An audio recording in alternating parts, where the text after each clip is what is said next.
भारत ने इतिहास रचने की दिशा में अपना पहला कदम बढ़ा लिया है। जी हां, 14 जुलाई 2023 के दिन दोपहर के 2:35 पर आंध्र प्रदेश के श्रीहरिकोटा में स्थित अपने सतीश धवन स्पेस सेंटर से चंद्रयान 3 स्पेसक्राफ्ट को सफलतापूर्वक लॉन्च कर दिया गया है और अब यह स्पेसक्राफ्ट चांद तक के अपने सफर में धीरे धीरे आगे बढ़ रहा है और यह हम भारतीयों के लिए काफी गर्व का दिन है। लेकिन इसी के साथ हम में से कई लोगों के दिमाग में यह सवाल आ रहे होंगे कि आखिर चंद्रयान 3 मिशन भारत के लिए इतना जरूरी क्यों है? 650 करोड़ के बजट वाले इस मिशन का लक्ष्य क्या है और कब यह मिशन सफलतापूर्वक पूर्ण होगा? आज के इस वीडियो में हम चंद्रयान 3 मिशन से जुड़े इन सभी सवालों के जवाब देंगे और वीडियो के अंत तक आपको भारत सरकार और इसरो के वैज्ञानिकों पर गर्व महसूस होगा, तो वीडियो को अंत तक जरूर देखिएगा। 6 सितंबर 2019 भारत के इतिहास का सबसे दुखद दिन था, क्योंकि इस दिन चांद की सतह पर उतरने वाला हमारा दूसरा स्पेस मिशन चंद्रयान 2 चंद्रमा की सतह से सिर्फ 2 किलोमीटर की दूरी पर फेल हो गया था, क्योंकि तकनीकी खराबी की वजह से चंद्रयान 2 की टीम का विक्रम लैंडर से कनेक्शन टूट गया था और शायद वो चांद के किसी कोने में क्रैश लैंडिंग करके तबाह हो गया था। इस मिशन में न सिर्फ सरकार के करीब 978 रुपए खर्च, बल्कि इसरो के वैज्ञानिकों की सालों की मेहनत पर पानी फिर गया था, जिस वजह से पूरे देश में गम का माहौल था। जिसके बाद देश के प्रधानमंत्री नरेंद्र मोदी ने इसरो वैज्ञानिकों और देश की जनता को सांत्वना देते हुए कहा था कि हम यहां रुकेंगे नहीं, बल्कि इससे सबक लेकर आगे बढ़ेंगे, क्योंकि विज्ञान यानी प्रयास, प्रयास और प्रयास। जो सुनकर वैज्ञानिकों ने एक बार फिर से अपने टूटे दिल को संभाला और फिर से प्रयास करना शुरू किया। उन्होंने चंद्रयान 2 में हुई सभी भूलों को खोज खोज कर निकाला और दिन रात मेहनत करके पूरे 4 साल बाद 2023 में पहले से ज्यादा एडवांस और पावरफुल स्पेसक्राफ्ट तैयार किया, जिसे चंद्रयान 3 मिशन के तहत 14 अप्रैल के दिन चंद्रमा की तरफ रवाना किया गया है, जिसके लिए 14 अप्रैल के दिन हजारों लोग इस लॉन्च को लाइव देखने के लिए सतीश धवन स्पेस सेंटर के पास उपस्थित हुए,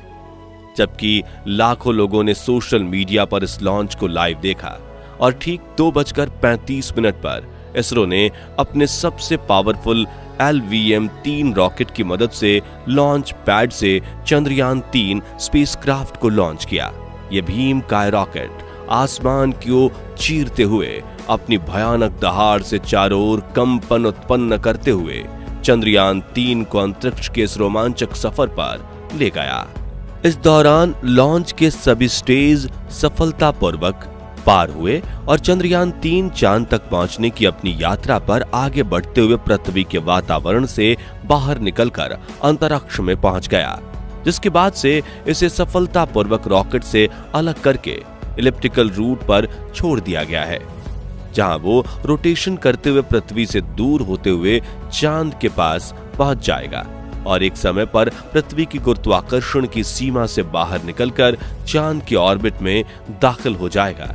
जहां से इस मिशन का अगला पड़ाव शुरू होगा। साथियों, भले ही आपको रोज रात आसमान में चमकते हुए गोले की तरह दिखने वाला चांद धरती के काफी करीब दिख रहा हो, लेकिन सच तो यह है कि चांद और पृथ्वी के बीच इतना ज्यादा अंतर है कि हमारे सौर मंडल के सभी ग्रह इनके बीच में फिट हो जाएंगे। और सटीक आंकड़े बताएं तो पृथ्वी और चंद्रमा के बीच में 3,84,400 किलोमीटर की दूरी है और इसे लूनर ऑर्बिटर में पहुंचने में करीब 40 दिनों का समय लगेगा, जिसके बाद 23 या 24 अगस्त को चंद्रयान 3 के विक्रम लैंडर की चांद की सतह पर लैंडिंग करवाई जाएगी। लेकिन दोस्तों, चांद तक पहुंचना ज्यादा मुश्किल काम नहीं है, बल्कि चांद पर सॉफ्ट लैंडिंग करना काफी मुश्किल भरा सफर है। सॉफ्ट लैंडिंग का मतलब है सेफ लैंडिंग, यानी कि लैंड करने के बाद स्पेसक्राफ्ट बिल्कुल सेफ हो। चांद पर इस सॉफ्ट लैंडिंग करने के प्रयास में पिछली बार चंद्रयान 2 का विक्रम लैंडर असफल रहा था और उसने चंद्रमा की सतह पर हार्ड लैंडिंग कर ली थी। हार्ड लैंडिंग यानी फेल लैंडिंग, जिसमें कोई भी स्पेसक्राफ्ट अंतरिक्ष में मौजूद ग्रह और उपग्रह पर तेजी से लैंडिंग करता है, जिससे सतह से टकराकर उसके क्रैश होने के चांसेस बढ़ जाते हैं। हार्ड लैंडिंग के दौरान ज्यादातर मामलों में स्पेसक्राफ्ट से हमारा संपर्क टूट जाता है और वह एक जगह पड़े रहते हैं। हालांकि दुनिया की कोई भी स्पेस एजेंसी अपने स्पेसक्राफ्ट की हार्ड लैंडिंग नहीं करवाना चाहती, लेकिन कई बार तकनीक की दिक्कतों की वजह से ऐसी लैंडिंग कराई जाती है और ज्यादातर मामलों में इसी वजह से मिशन फेल हो जाता है। दोस्तों, आज तक सिर्फ अमेरिका, चाइना, रशिया ने ही चांद पर सॉफ्ट लैंडिंग की है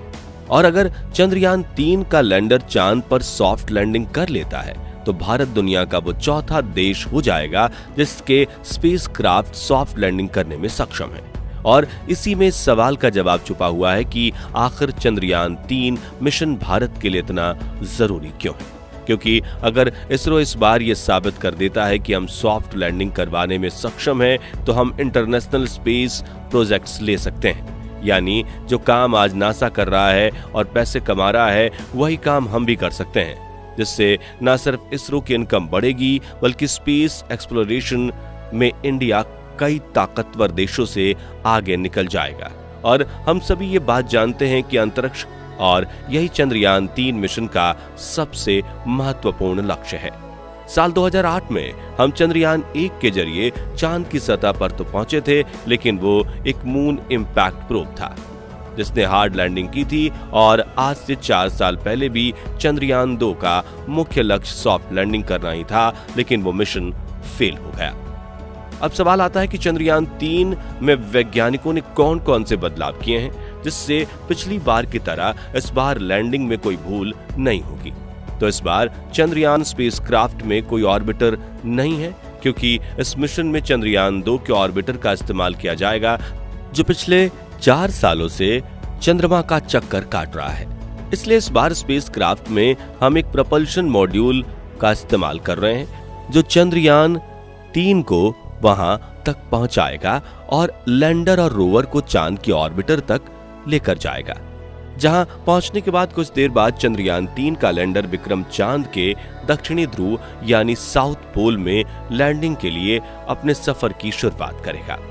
चंद्रयान 3 के इस लैंडर में भी कई बदलाव किए गए हैं, जैसे कि चंद्रयान 2 के विक्रम लैंडर में 5 थ्रस्टर्स थे, लेकिन चंद्रयान 3 के लैंडर में 5 की जगह 4 एडवांस थ्रस्टर्स लगाए गए हैं जो चारों तरफ सही संतुलन बनाए रखने में लैंडर की सहायता करेंगे। इसके अलावा इसरो ने चंद्रयान 3 के लैंडर के पैर को बड़ा और मजबूत बना दिया है। साथ ही इसमें लगे सोलर पैनल्स को भी बड़ा किया गया है और फ्यूल स्टोरेज कैपेसिटी को भी बढ़ाया गया है। और सबसे जरूरी कि इसकी सॉफ्ट लैंडिंग के सीक्वेंसेस को काफी हद तक इंप्रूव किया गया है।